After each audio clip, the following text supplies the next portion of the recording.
Good morning, comrades. It is Monday, the 12th of April, 2021. This is your daily Good Morning Comrade, the number one socialist program on YouTube. What is going on?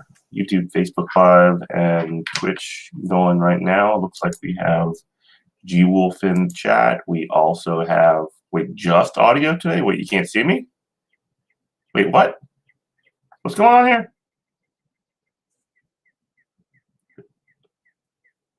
Hello? We working over here? Good morning, Jenny. Yeah, so it is Monday. We are doing it. We are ready to go. You see me? Okay, cool. All right. I thought so. It looks like on my thing here that's working. So anyway, it is Monday.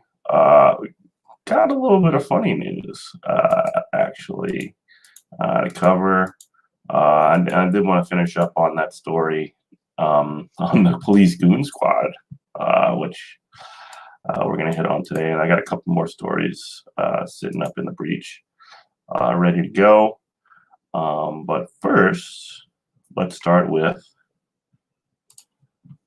good old Matt Gaetz.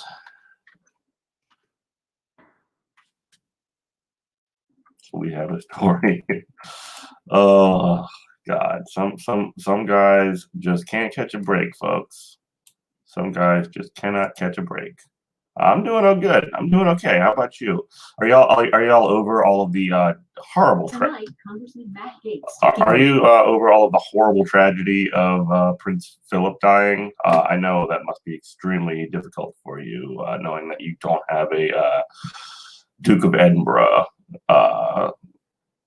Just heartbreaking that you don't have a 99-year-old racist guy just kicking around, bungling his way into this and that racist situation. My condolences are with all of Turf Island right now. I don't know what to say other than, y'all get a new one. Congratulations to G Wolf for getting full vaccination. That is good. That means, yeah. You just got over Rush Limbaugh. The hits just keep coming, It's just so sad that just tragedy strikes over and over again. It would be a real shame if tragedy struck Henry Kissinger, for example. I'd be really sad about it. I'd be crushed. It'd be devastating. It would be devastating. So let's turn to the news. We have Matt Gaetz. Through all of this, we always knew that he would. He was one of Trump's most loyal soldiers. Even in his creepy dealings with 17-year-olds and paying them to cross state lines to to have sex with him. And you always think that your heroes will back you up, and unfortunately looks like Matt Gaetz was denied a meeting with Trump, so the woke mob has officially canceled Matt Gaetz almost entirely. Very, very sad. Let's take a look. The stage under a cloud of suspicion, promising he is built for battle and not going anywhere. The smears against me range from distortions of my personal life to wild, and I mean wild, conspiracy theories. I won't be intimidated by a lying media. Still, the accusations against Gaetz have at least one member of his own party calling for him to resign. Why does Rep. Adam Kinzinger think he should go? The accusations are stacking up. The Daily Beast now reporting that Gaetz sent 2 late-night Venmo transactions in May 2018 for $900 to his friend Joel Greenberg. I mean, I'm an idiot, and even I know that that Venmo transactions are quite public, right? I mean, there's no real hiding that, is there? A former Seminole County, Florida tax collector and accused sex offender. The next morning, according to the outlet, in an 8-minute span, Greenberg used the same app to send 3 young women money, totaling the same amount. All of these women are extremely young. Extremely young meaning what? Well, one just turned 18 about 6 months before that happened. CNN hasn't independently confirmed this report or what the money was used for. From the start, Gaetz has denied doing anything wrong. It is a horrible allegation, and it is a lie. And there's more. Separate Buddy, the FBI is so much the media, from the allegations of sex crimes, the New York Times and vice versa. is also reporting investigators have been told of a conversation where Gates and a prominent Florida lobbyist discussed arranging a so-called sham candidate in a state Senate race last year to siphon votes from an ally's opponent. They cautioned that aspect of the inquiry was in its early stages. Gates did not respond to the Times' request for comment on the allegations. All right, so that got us up to speed sort of on the situation. But right now, here's the update, which is Matt Gaetz, who's facing a federal investigation into sex trafficking allegations, was recently denied a meeting with Donald Trump at his Mar-a-Lago estate as the ex-president and his allies continued to distance themselves from the Florida congressman. Two people similar with the matter said that Gaetz tried to schedule a visit with Trump after it was first revealed that he was being investigated, but the request was rejected by aides close to the former president, who have urged Trump not to stick his neck out to defend Matt Gaetz. And one thing that you can absolutely guarantee is that Trump will not stick his neck out for anyone. Harlan Hill, a spokesman for Gaetz, said the congressman did not request a meeting with Trump this week. Oh, meeting? What meeting? I don't know what you're talking about. Representative Gaetz was welcomed to the Trump doral this week and was not sought to meet with President Trump himself. Hill said in a statement to CNN, claiming that Gaetz had been mostly relaxing with his fiancée this week during recess.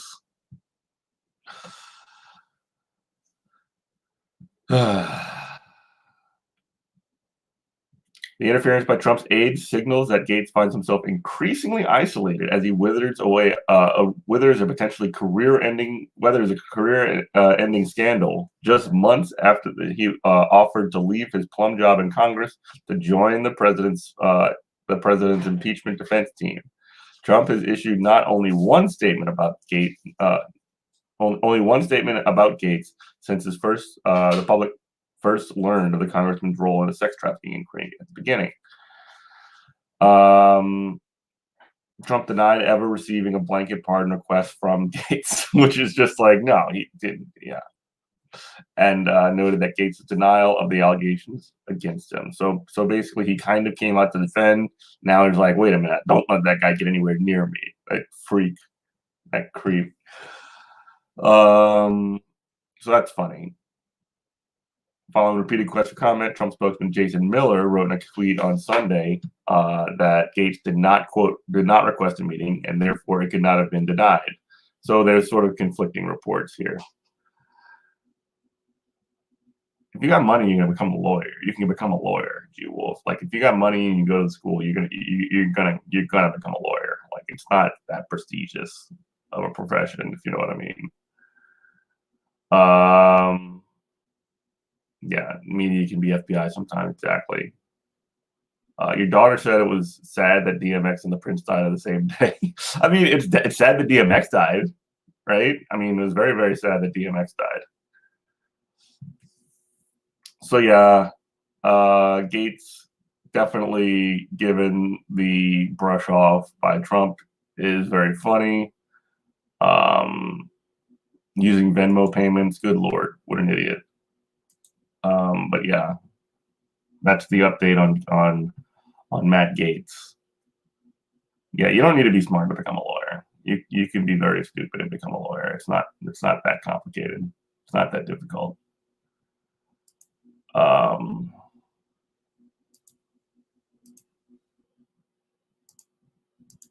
Let's see here. I wanted to pick up here.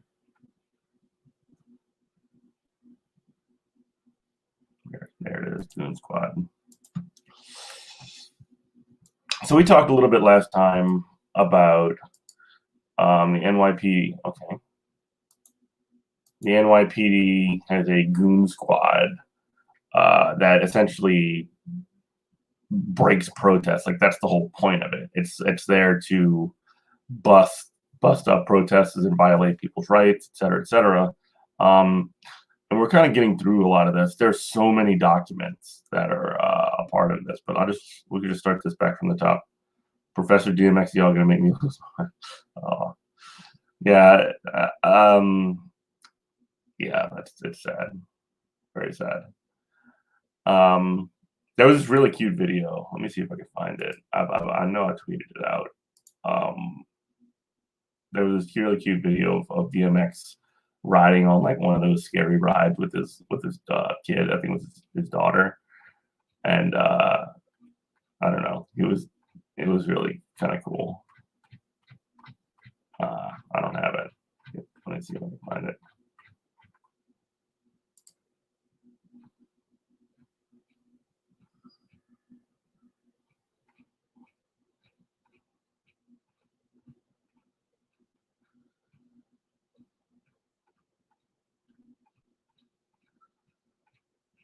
You know, I like too many tweets. That's part of my problem. Nope. Oh well. So anyway, Goon Squad. So inside the Goon Squad. So let's just set it up again. New York. So when thousands of New Yorkers poured into the city's streets last summer following the police killing of George Floyd in Minneapolis, they were met with the very police violence they had come to protest. In the following days, and in the days following George Floyd's death, and then again during protests last fall, New York police arrested hundreds of people, many with no probable cause. They pepper sprayed protesters and struck them with batons, tapped them in the streets with no way out, and trapped them on the streets with no way out, and pushed them to the ground and shoved them with bikes. In Brooklyn on May 30th, an officer pulled down a man's COVID-19 mask and pepper sprayed him at close range, bragging about it to fellow officers, but failing to provide the man with medical assistance. So basically, just like assaulting people, just assaulting protesters on the street who are doing, who are essentially out there somehow remaining peaceful in the midst of, complete and utter, violence and injustice by cops. So you go out to protest police violence and you get met with police violence. Jesus Christ. Anyway, over the incidents, police regularly and unjustifiably use force against peaceful protesters, with state investigators finding out that they beat people with blunt instruments at least 50 times, unlawfully pepper sprayed them in at least 30 instances, and pushed or struck protesters at least 75 times. Officers targeted and retaliated against people engaging in constitutionally protected activity. New York Attorney General Letitia James' office concluded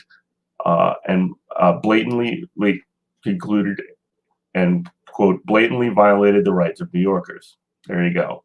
So even the Attorney General in New York, Letitia James, who's also very much going after Cuomo right now, she said, yeah, y'all are like breaking all kinds of laws. Y'all are violating people's rights throughout the state and the city.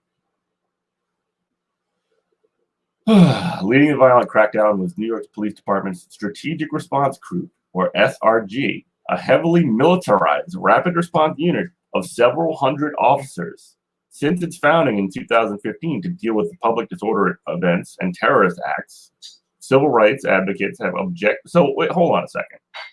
2015, civil disorder events and terrorist attacks was, 2014 was, it's hard to keep track. I know 2014 was when Eric Garner was choked to death by police. Well, which one was 2015? I'm sure there were many. I'm trying to think. 2015, New York, 2015 police shooting.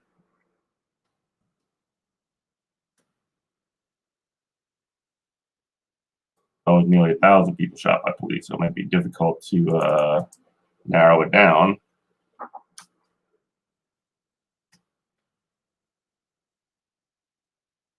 Either way.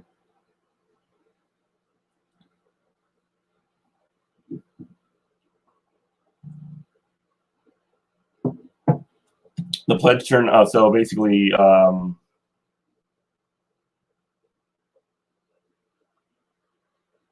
yeah, commissioner, police commissioner, pledged at the time that the response group, the Goon Squad, would not be involved in handling protests and demonstrations. Lies.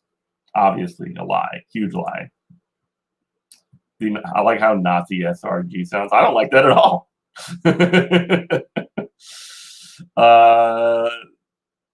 When you say, fuck the system, understand the meaning, yeah. The pledge turned out to be hollow, yeah.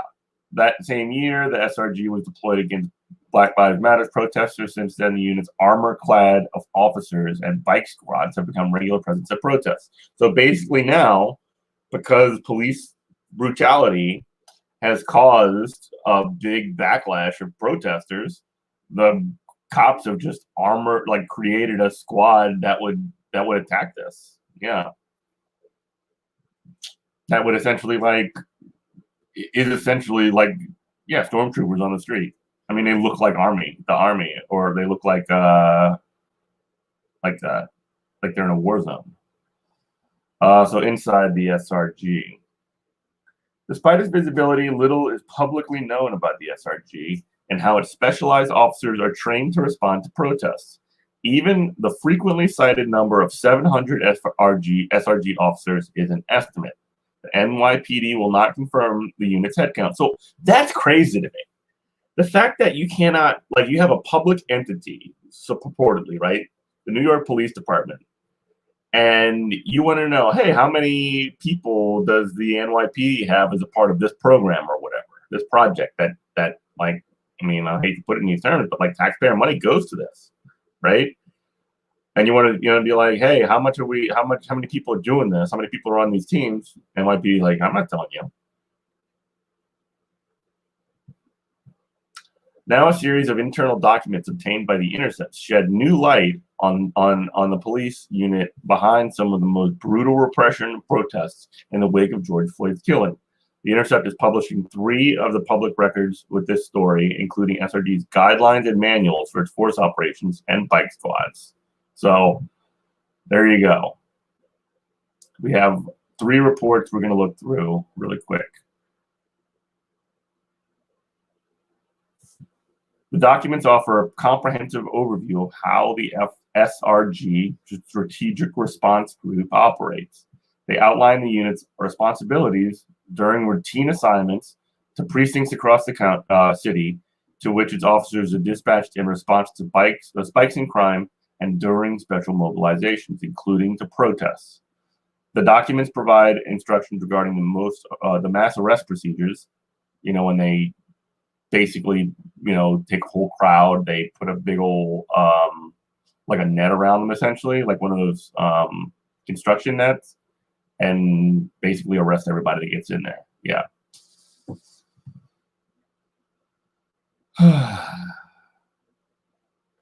So let's start. The Goon Squad. So the SRG was conceived by Mayor Bill de Blasio's first police commissioner, Bill Bratton. Hey, good job, de Blasio. Great job, de Blasio. We love this guy. We love this guy. He's the remember when he ran for mayor of New York, and he basically was talking about how he has a black son. He's a white guy. He's got a black son, and they were sort of doing this thing where he's like, I wouldn't want to see my son, in the position of somebody like Trayvon Martin. I don't want to see my son the victim of police violence. So I'm going to hire Bill Bratton as the police chief, and Bill Bratton had already had a very, very long history in New York and elsewhere of basically this, to put it in simple terms, heavily militarizing the police in New York, right? And he's like, okay, you know what? I'm going to make him my police commissioner when I'm the mayor.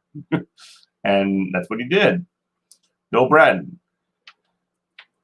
So originally approved in 2015 as a 350 officer unit, the Strategic Response Group included teams in which in each borough and incorporated the Disorder Control Unit. Oh my God. Or DCU, which had been central to aggressive crackdowns on mass protests in the past. The DCU has been instrumental in policing large events like Occupy Wall Street and protests surrounding the 2004 Republican National Convention, which resulted in massive numbers of arrests and alleged abuses. The crackdown on the 2004 protests led to record legal settlements with observers, which observers say could be surpassed by suits surrounding last summer's uprising. So they basically had to give out a bunch of money because they broke a bunch of laws, and now they're going to get sued anyway after this past summer.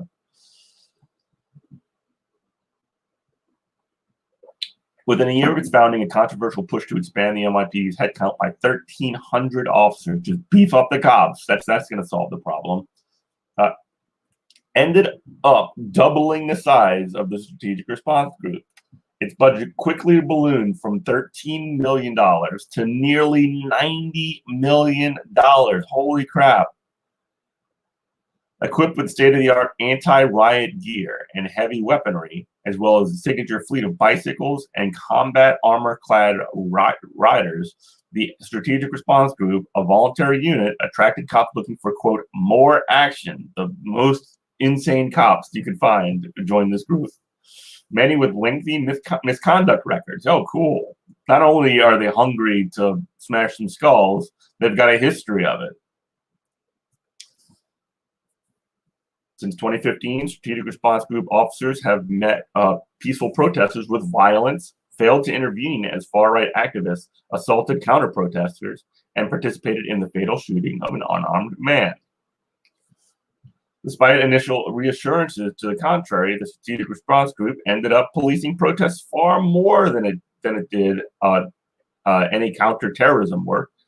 Already the job of the NYPD's Counterterrorism Bureau, but it brought a militarized mentality and tactics to the policing of civil unrest. The Strategic Response Group engaged in what the unit's guidelines refer to as, quote, high visibility static deployment, a show of force intended to provide and enhance visibility at sensitive or other locations. Basically doing it for the cameras, baby, doing it for the gram. Get those tanks out there. Get those bike riders in armor out there so you can get pictures of it. We want this to look like a police state. That's the only thing. I mean, that's what high visible provided and enhanced visibility at sensitive or other locations sound like, right? The unit dispatched officers donning military-style gas masks, ready for the quote hazards of a weapons of mass destruction event, thanks to training in the chemical, ordnance, biological, and radiological awareness, or COBRA. Oh no, it's named after Cobra. They've already positioned themselves as the enemies of G.I. Joe. You don't know how you'd feel if you saw a cop with a gun. Every cop has a gun here. Every single cop has a gun in the U.S. It's incredible. Yeah, it's almost like mind-blowing to think about it, G-Wolf. I mean, sorry, Ginny, that cops wouldn't carry guns, like that they don't carry guns in the UK, is kind of mind-blowing to me. Yeah, you can't have a gun in jail. You can't be like a prison guard with a gun.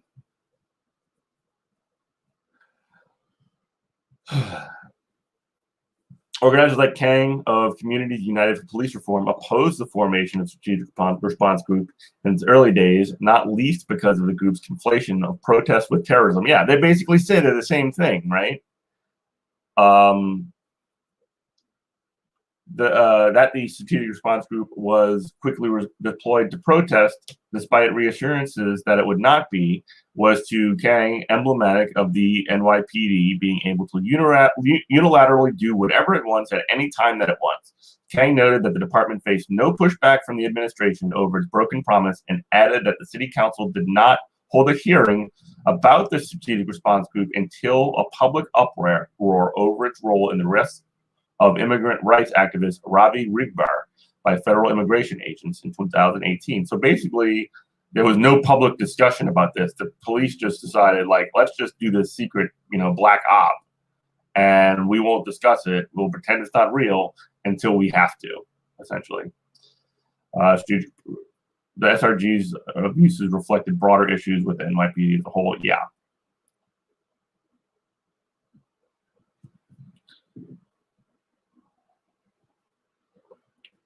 No, I'm not saying cops are good in the UK either. I'm not suggesting that.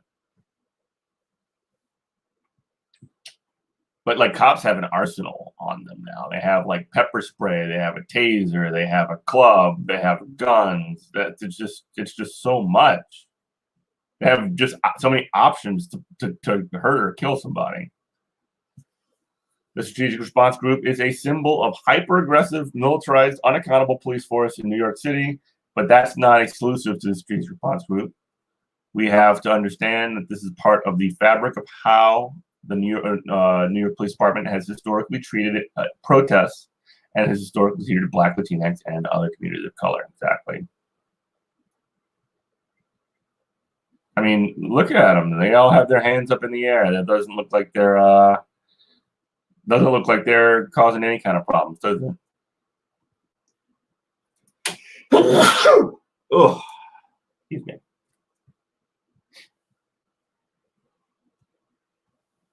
According to NYPD documents, one of the Strategic Response Core missions is to, quote, respond to citywide mobilizations, civil disorders, and major events with highly trained personnel and specialized equipment to maintain public order.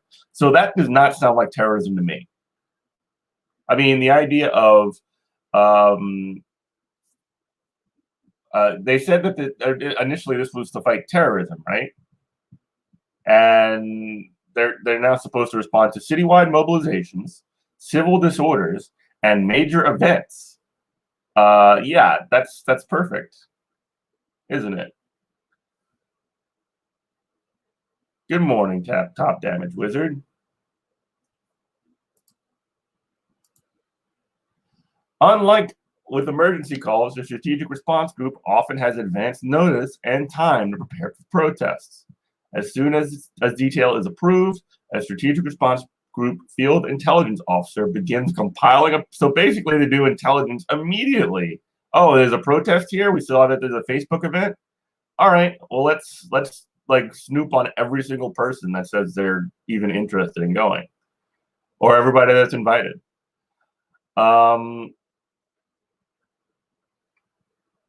As soon as the details approved, the Strategic Response Group field intelligence officer begins compiling a package of information on the situation for distributing to the Strategic Response Group executive staff and commanding officer. According to the Strategic Response Group documents, the intelligence packets include information such as group size, planned arrests, key members of the protest group, and the group's hierarchy.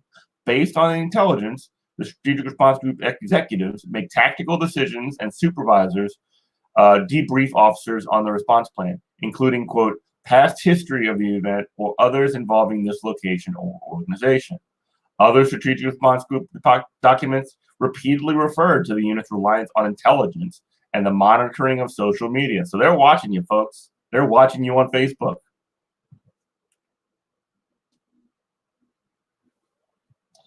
When the Strategic Response Group arrives at a protest, it plays a supporting role in the NYPD ecosystem. SRG officers report to the local commander in charge, who has the authority to order arrests. Before such an order, according to the documents, SRG officers are instructed to follow directions and not to exercise discretion. They may make arrests unilaterally if they witness any felony or serious misdemeanor, such as vandalism, reckless endangerment, possession of a weapon, or assault. But the decision to engage in mass arrests of protesters for nonviolent behavior, like unlawful assembly or obstructing governmental administration, the most frequent protest-related charges, rest squarely in the department leadership. All right.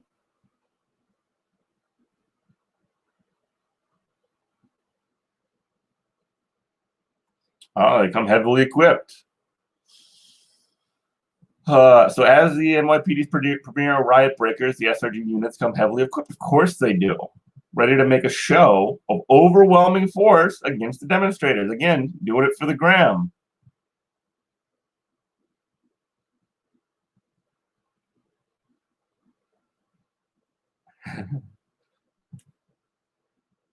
When a show of force fails, the Strategic Response Group has a catalog of formations designed to break up protests. According to the Strategic Response Group documents, these range from the basics, such as the wedge formation, used to split a crowd in half, to the more advanced, such as separation formation, used to get between two dueling factions of protesters and push them apart. So, like, if it's like alt-right people are there or whatever. One of the maneuvers best known to protesters is the encirclement formation, which is used, quote, when there is need to take a group of people into custody, according to guidelines. This is mass arrest right here, commonly known as kettling. The formation allows police to surround protesters, leaving them no means of escape. Essentially, you just trap them.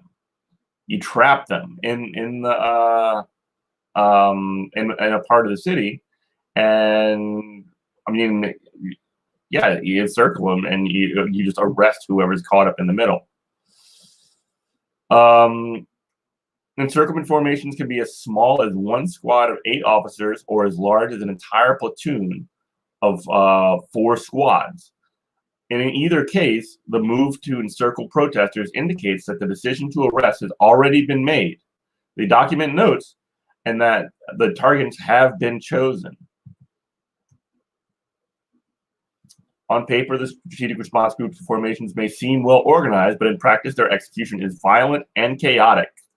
At a September demonstration in Times Square, Strategic Response Group officials encircled a group of people protesting U.S. Immigration and Customs Enforcement, ICE, including several on bikes before they had even started moving.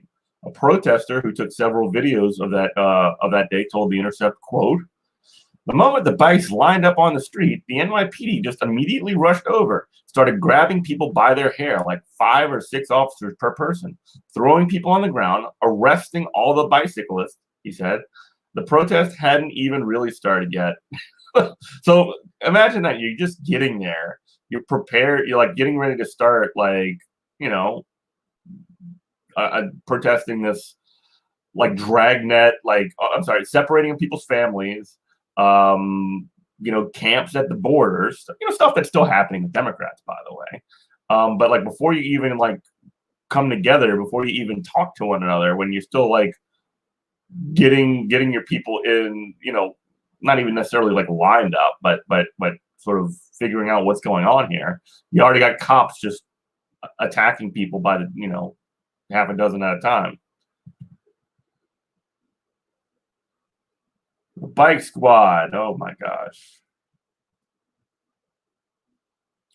The Strategic Response Group. I can't say that. I've said it too many times. The SRG takes considerable pride in its bike fleet and deploys it frequently to protest. Rather than tamping down disorder, the SRG's intervention has sowed chaos amid largely peaceful demonstrations. The training material repeats department lore about the founding of New York's very first, quote, Scorcher Squad fleet of bike cops by Theodore Roosevelt. Oh boy, he had his own local Rough Riders. Incredible. When he was police commissioner in 1895. Today's SRG bike squad is modeled after the Seattle Police Department. Oh, remember them? And some of the early SRG bicyclists received training in Washington. The bike squad's high maneuverability is perhaps the SRG's most important technical innovation, and the only function of the SRG that is not redundant with previously existing NYPD units. The bike squad has the capability to speed ahead of protest marches, and the SRG documents instruct bike officers to report real-time protest intelligence back to command. This is like street warfare. Like, these cops are participating in street warfare.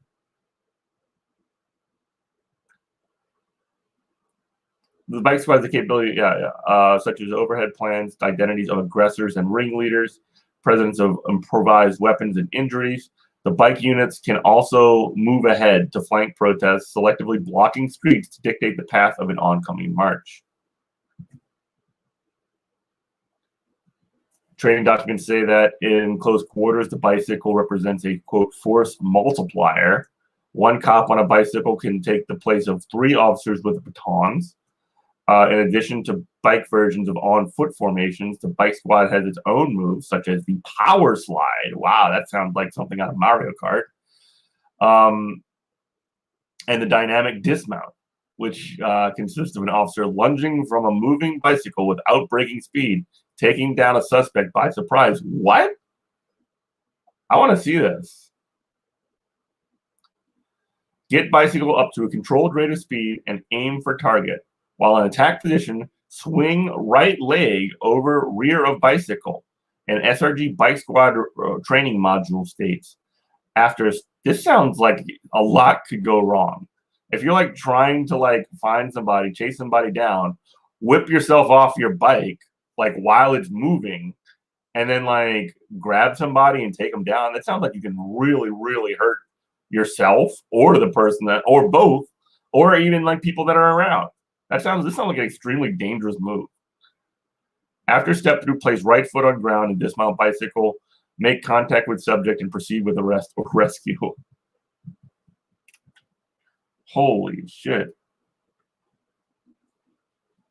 One of the unit's highly visible tactics, the mobile fence line, used to gain ground and compliance, that's Orwellian language, employs SRG officers standing with their bikes across their chest, forming a line tire to tire. Yeah, you basically have a phalanx of guys with bikes,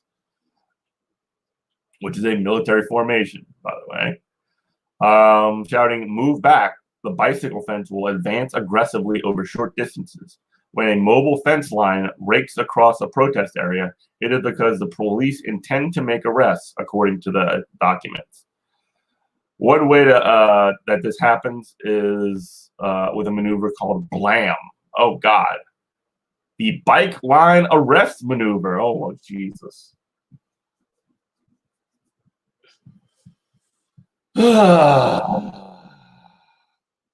In the bike line arrest maneuver, officers are instructed by the SRG documents to shout "blam, blam, blam," that's very cute. Very, very cute. As they advance, the documents outline the procedure for scooping people right down to the clinch hold used to restrain them in emergency situations.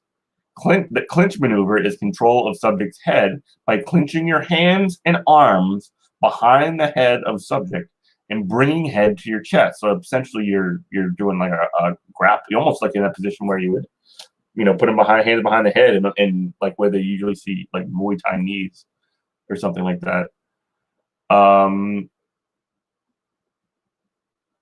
BLAM training module states, adding a warning quote: "Do not chokehold. Do not block airway."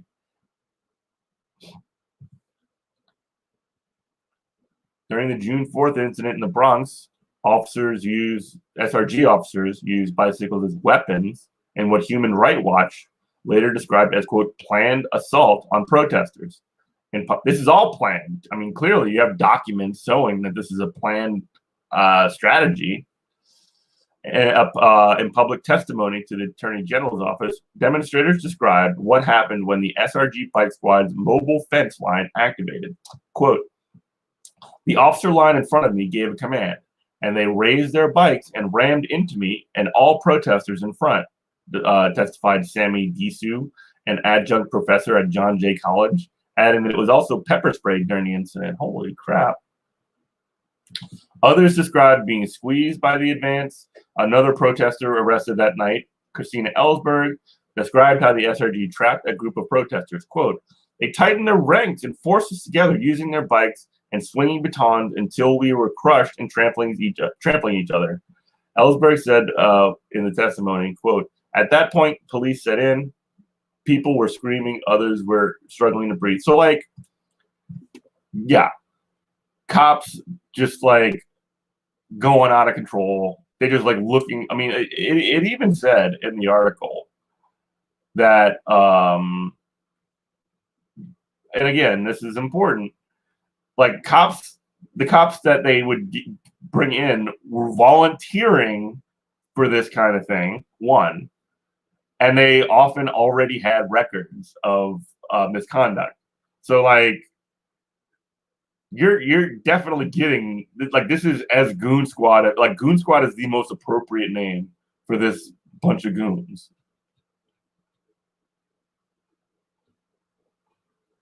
And this is directly from like documents that right? Cops out of control. What? Say it ain't so. You in the U.S. you won't change cops unless you change gun laws. How do you even do that? Like, I don't even know where you start with gun laws, honestly. Because I mean, cops have crazy like if you disarm people more than they already are, like cops will just have a huge like a way more huge advantage.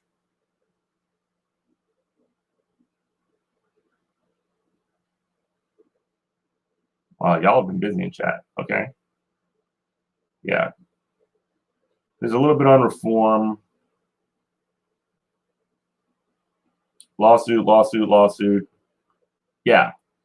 So basically, I mean, like the NYPD basically has a Black Ops rogue unit that can do whatever the hell it wants. You know, that's what this is saying. Like technically, because when they say things like in the document to say, "Do not chokehold, do not block airway," that's just basically like administrative cover that you would basically have that box checked and said, okay, we're covered because our training said don't chokehold people. So if they do it, that's on the individual, you know, and never mind the fact that we're bringing in individuals who have histories of misconduct. Like a lot of this is basically we have a group of thugs. We have a plan for that group of thugs. And if they don't follow these particular rules, it's on the individual. It's not the fact that we have organized this group of goons that we're literally deciding that they're going to attack protesters like whenever they come up. Like we're unleashing this horde. But look, we've done our homework. We have our documentation. We have our papers of what they're supposed to do. And if they don't do that, that's on them as individuals. Which is just like that's the peak of like bureaucratic thinking of like limiting liability. You know, that should not be how it works, obviously. Like you should be responsible for what that group does, for what every individual in that group does, because you created that group. If you want to like hold individuals accountable and the group and NYPD, that's fine. But you need to make sure that the NYPD is primarily responsible because they're the ones that organized this shit. They created this problem.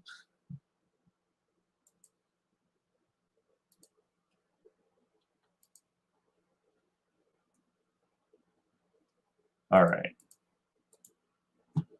Man, that is intense. That is a lot going on here.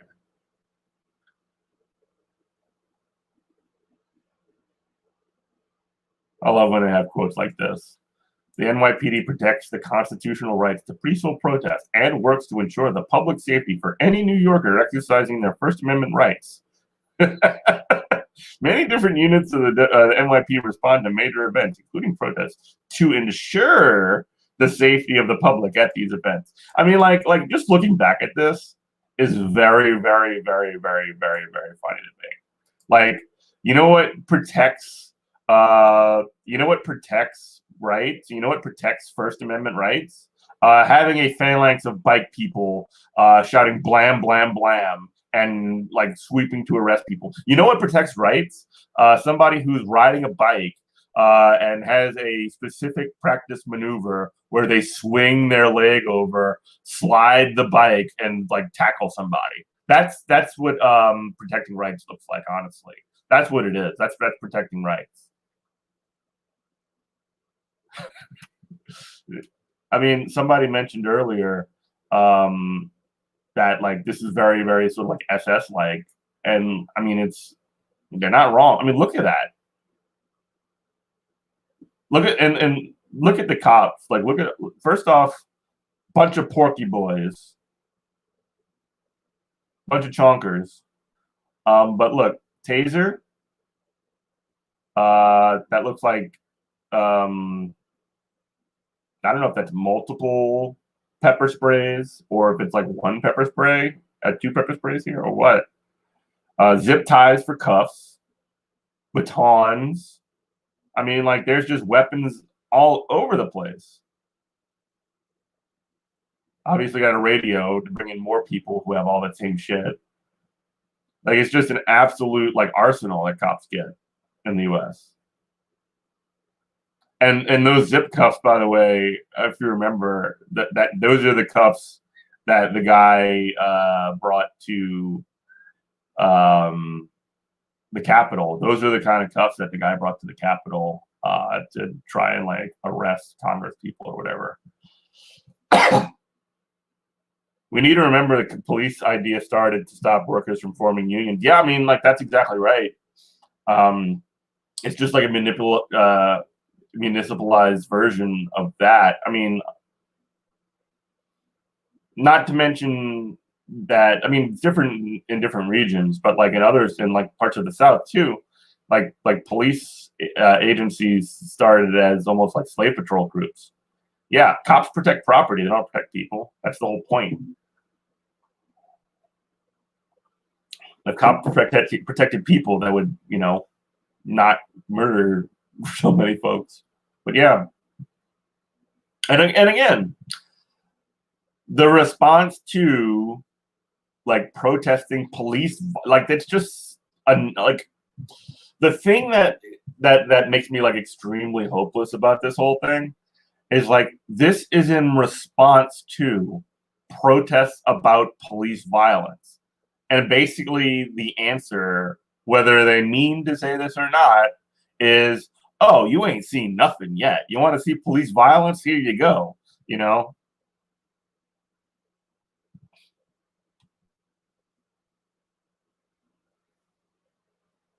And again, there's the cops, there's the protesters, just regular looking people. Most of them, I mean, yeah, it's just a group of people. I mean, that is what most protests look like. Most protests are just, I mean, I'm sure y'all know, it's just a group of people who are, like, out there for a reason, like, because, like, oh man, everybody's going to, you know, Times Square or whatever to protest the, you know, murder of Breonna Taylor by police. You know, and there's no malice, there's no malicious intent. Like, sometimes you'll get people that are like you know, in after the George Floyd shooting, for example, like they burned a Target or something like that. Like, that didn't hurt. Like, obviously, like, that's not the greatest thing. But I mean, there's no tears for the Target, if you know what I mean. But I mean, like that's not, like, the point of these things, to be clear. You're focusing on, like, the smallest part of them. And yeah, look at that. Cops all over people. This is on October 21st, 2020. I tell you, when I went to New York, I was at the actually was in town when the first immigration protests happened. It was after like, it was right, like, the week Trump took office. I happened to be at a conference in New York. Yeah, one person, 5 cops. I was at a conference in New York for my union, and I ended up going to the JFK protest. There were so many cops there. And then there was another protest the day after. And oh gosh, I know I got a picture somewhere, but like I was leaving because I had to go to the airport, but it was like right by the waterfront, by like you can see the Statue of Liberty. I don't know these places anymore. I don't know even New York that much. But anyway, I'm leaving. I go down one of the streets, and there's just, like, on both sides of the streets, just every kind of cop car you can imagine. It was insanity. And, like, this is like a, you know, 36 people, you know, 100 people protests at the most.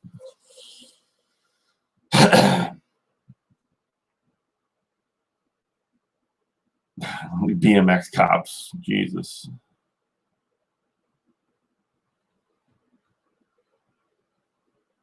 All right. Well, that took a little bit longer than I thought it would. And I do have to wrap it up.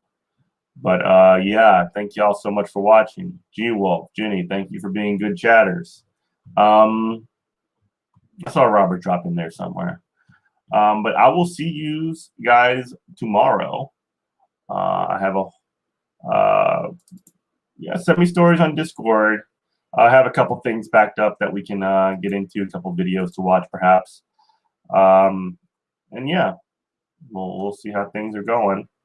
I'm going to get out of here. But yeah, thanks everybody. Love you. Bye.